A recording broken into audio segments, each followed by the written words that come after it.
هذه الرحلة للرياض بعد الزواج أو قبل؟ نعم. الرحلة هذه رحلتكم إلى الرياض كانت بعد الزواج؟ إيش علاقة الزواج بالدراسة؟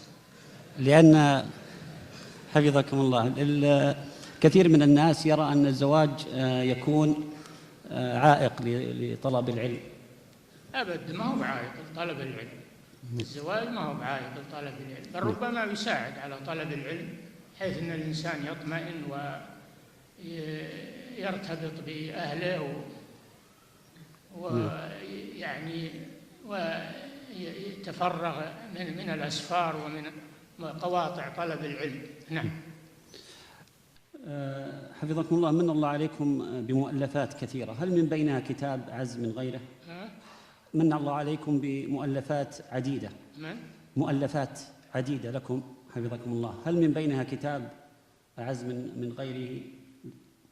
كتب من هي لكم حفظكم الله كتب. تبي نمدح كتبي أنا؟ لا سام. ما أدري يعني. سام الله يحفظك. أنا عندي إنها كلها ضعيفة. الله المستعان. الله يحفظكم يا شيخ. طيب